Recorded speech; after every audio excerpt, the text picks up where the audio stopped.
Welcome to episode 1 of Liminal Reflections podcast and blog. I admit I'm not really sure how to go about this, whether it's a specific blog space that has a link to the podcast, or a podcast a link to the blog. And maybe, it'll be just that. Whether you prefer to look at the image and read a few words, inspire your day, or to have me in your pocket, have me in your ear and hang out as I wander through my own reflections with no reading in mind of sorts, but to read the ink just simply for reflections and to have a conversation. Whether or not they will lead into a future ebook or oracle deck, there is a myriad of things that these ink blots, that some are going to be enhanced, others will be raw, but truly we're just going to let everything be and grow and die and as it comes forward through. So thank you for being here. Our first ink blot here has been digitally enhanced, and I feel as though I'm stepping into a haunting of Mermaid Mountains. The colors, the hues, the enhancements that it brings forward and imbues, as though I can feel as though I am standing here. If I was to plot myself at the purple at the bottom, looking over, as I am on the mountain or a mountain on a ridge, and I am watching something. Something has come into focus, something has come into view. But what is around all of this blue and orange, and I'll dive in there.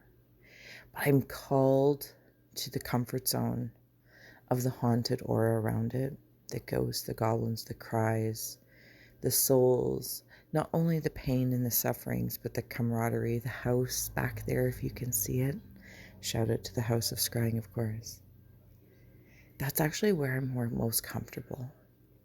And imagine coming into a clearing and seeing this space where mermaids and mountains are one, and they are above ground. They're also underground. But right in this moment, I can only see above ground. And I feel like I'm witnessing something. And there are dark mermaids coming in that are being called or summoned. I'm not quite sure how I hear them. But I can see them talking to the two beings in the center, where there is a pebble or a stone. Either the stone is glowing, or this fire is low and like a smoldery kind of burn. I'm still in this purple space at the ridge of a mountain cliff, and I notice all the orange standing out, and it looks like the orange, well, I may in the immediate moment see them as mountains, molehills, in my reflections of life, but they're actually dragons. And I see the dragons come into focus now. And I can see their spikes, or their, I don't know, skin, we'll call it. But kind of like stegosauruses, right? Like the plates. And I'm really grateful that now I can see things coming into view, and they're quite friendly. And if I follow those plates to the front, they're friendly. But the mermaids stand out for one reason or another. And maybe they're not mermaids. Maybe there's something else.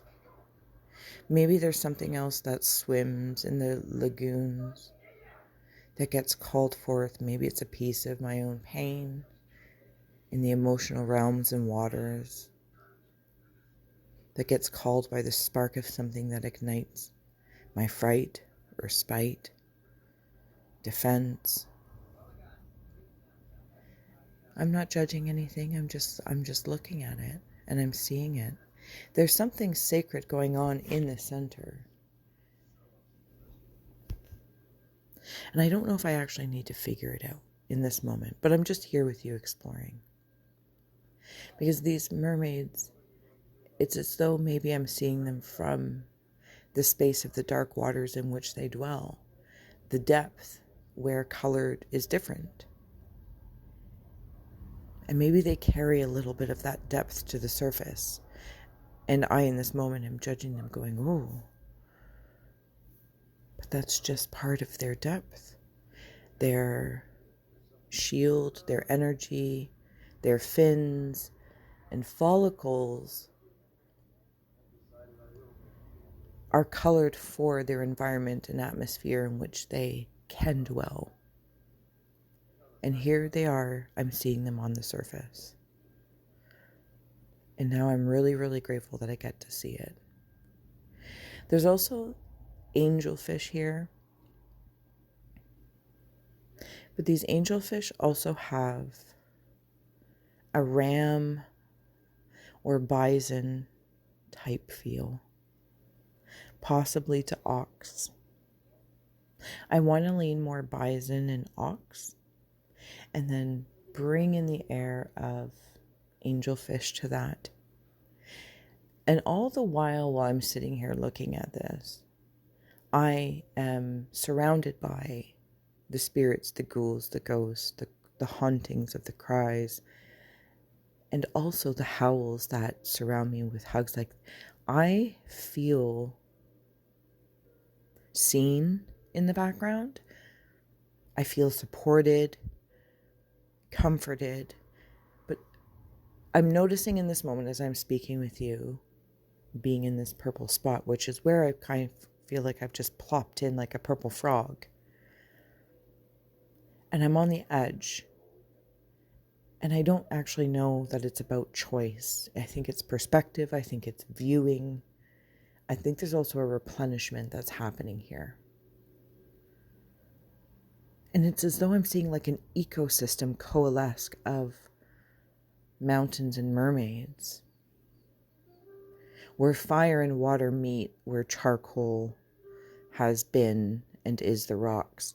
And as I move from what is the purple frog that is I standing there at this moment, and I could leap and look up to the top or across this clearing, and I see a bunch of rocks that kind of look like not pyrite, but replace the pyrite with like more of a gold shimmer, but also this large furry, I don't know if it's a cape, but something along that lines, a shroud, a covering, a blanket, like an overseer, an overwatcher, that is watching me overlook and overwatch, viewing, witnessing. And I feel welcomed. But I'm going to take my breath as I inhale and exhale and flip the image. If you're still with me here, I'm grateful for that. Grateful for flipping it over and wandering with me, not only in the channels on YouTube where it's public and it's, interactive to some degree or another. This is truly a personal space just for me to talk out loud, for me to reflect. And I know for myself, I'm having an issue right now saying, like, I don't want that to sound selfish. And that's not an implication from, of course, from you or of you. It has nothing actually to do with you. It's a moment. It's a moment I'm having in this moment going, well, how selfish to sit and reflect for yourself and express that and have no care or concern if someone else may or may not resonate. And I only say that in my words. But you know that I'm always inviting you to share in the I, you, we, me's. And also, if not, just to say, oh, hey, let's reflect with Steph. Let's go on the journey. Not because it has meaning or no meaning, or it's more or less than. But it's authentic, it's awkward, it's awesome. There's moods, like a big old mood ring. And just explore. So I'm grateful for that. All right. And that's a word from your sponsor. The House of Scrying and the Inkblot Oracle. Those are your sponsors for this podcast. Oh, I'm so funny. Okay, let's flip this. I am struck by the immediate notion looking at now, like turning everything upside down or upside right. Raggedy Ann. Do you remember Raggedy Ann? I remember Raggedy Ann. And it kind of has this haunted doll feel. And so where I was once witnessing a spacious, or a space, a crevice, a huge pond to a canyon that maybe is a puddle in all of it. And I've wandered back into my comfort zone. And that's okay. That's okay. Because it's like just stepping in and out from different states, comfort zone, uncomfort zone. While I appreciate those words in this moment, they're not quite indicative of actually the sensation, and maybe through this journey we'll find different words, or we'll make up our own vocabulary. So I'm seeing Raggedy Ann and Andy, but the Raggedy Ann of it, haunted doll. And that's I have a personal history with haunted dolls, a haunted doll specifically. I have since, it took me a long time, but come to love this very creepy China doll. Yeah. But it was a journey when you project things into, emotionally especially.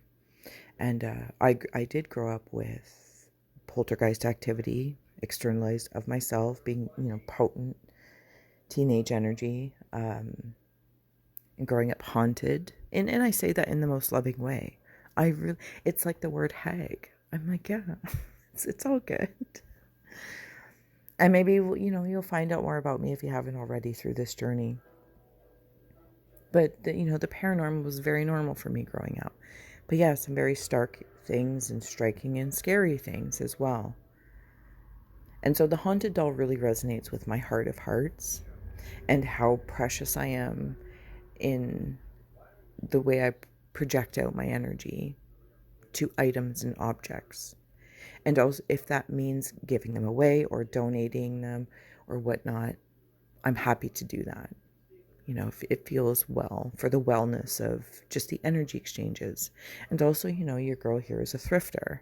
So not a drifter, a thrifter. And so it's something that I kind of tune into. Anywho, I'm also seeing Wilma Flintstone.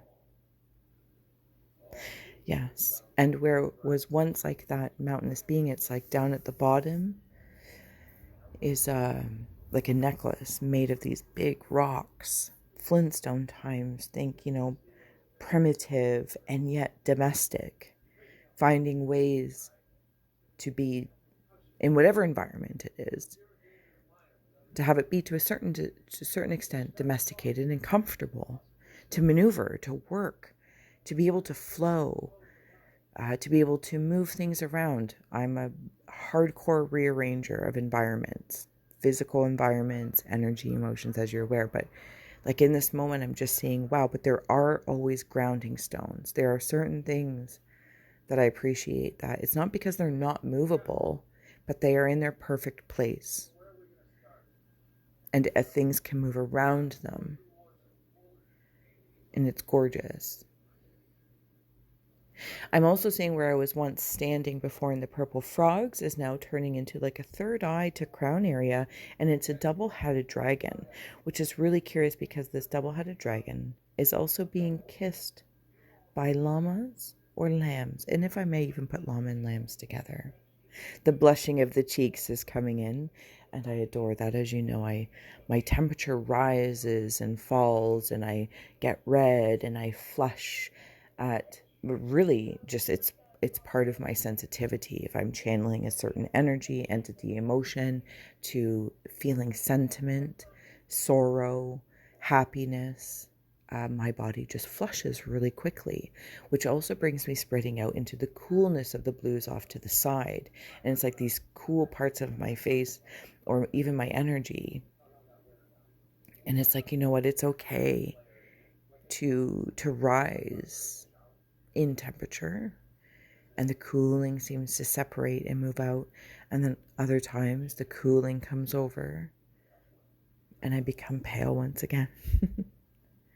And I'm starting to see this ebb and flow. There's leaves around my ears, like earmuffs, but they're not covering anything. But I will say there's a little bit of where I see this, it's like those leaves are in the shape of the middle finger, because there's a lot of things that now I'm in the most positive way defend of listening. I'm not going to, we can hold space. I can hold space to hear a lot of things of different opinions. But I think, over the years we get better at saying, and no, fuck you. That's not for me. And sometimes that not for me doesn't need a fuck you. It's just no thank you. And that's graceful. It feels well.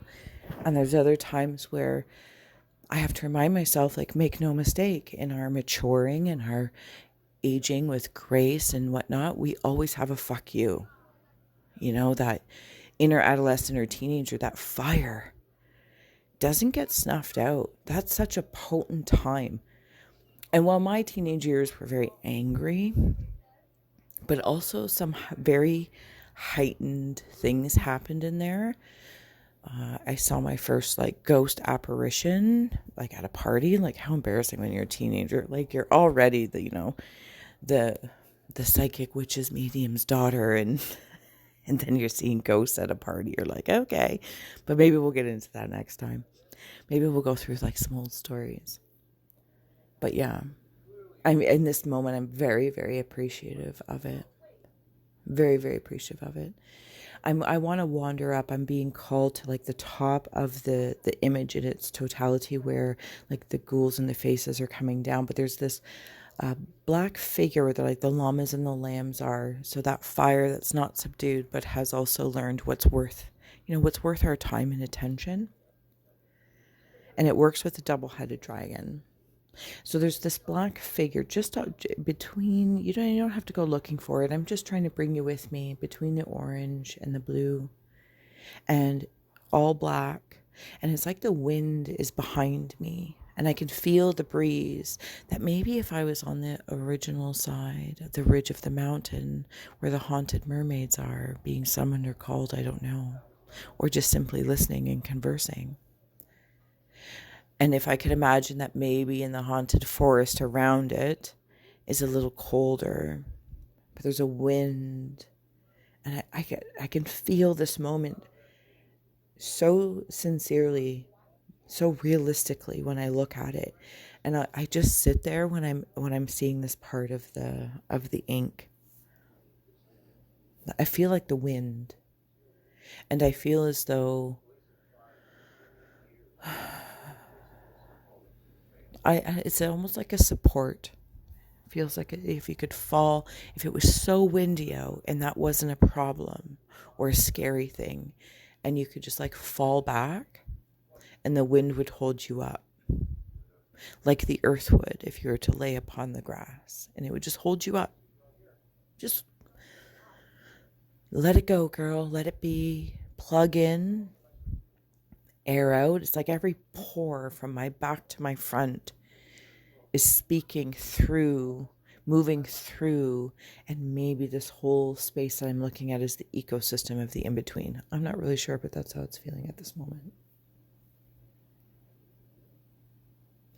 And so I'm going to take another moment as I'm seeing the blue with the orangey gold. They look golder on this side, and I'm seeing them like feet, like big, huge feet. I don't know if they're bare feet or like grizzlies or polar bears. There is this chill here, even though there's always fire, right? There's always coal to start a fire, like coal in my pocket. So I could write something on the cave walls, on the mountain walls, that I could boil water to cleanse with. Like I always have this, seems to have this coal in my pocket. I could draw with it. It helps me to start fires easily if need be. And also sometimes I'm realizing in this moment, when I don't start fires, I don't illume, I don't draw attention. Maybe for a reason. Maybe sometimes we don't want to attract any eyes or just, into whatever it may be. But in this moment, I'm just reflecting upon that.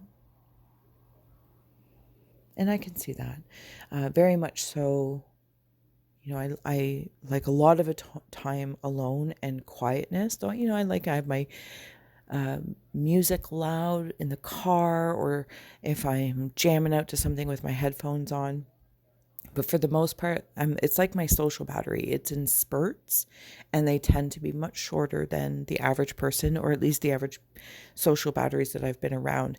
And that's always made me feel, and I think some of us can agree, made me feel away, because it's like an insult to somebody else. Oh, you're leaving already, or, oh, why didn't you stay? It's not because I'm not, or not having a good time, but my social battery just is, potent, and I'm a hoot of a good time. Like, I'm happy and joyful. Just it's yeah. And it's in this moment that I'm just kind of like seeing this radiatingness of hot, cold. Oh, maybe I could say I am moody, or moving around that. And I can see that from the outside looking in, but I think I'm in the moods here, and I'm like, this is not a problem. This is not a conflict. Hot and cold. This is where the alchemy of it happens. This is where the science of being Steph, the science of being you, happens. And all the pieces are welcome to help that chemistry, the equation, the ecosystem, including the hauntedness, including the holistic, and the healing of it as well.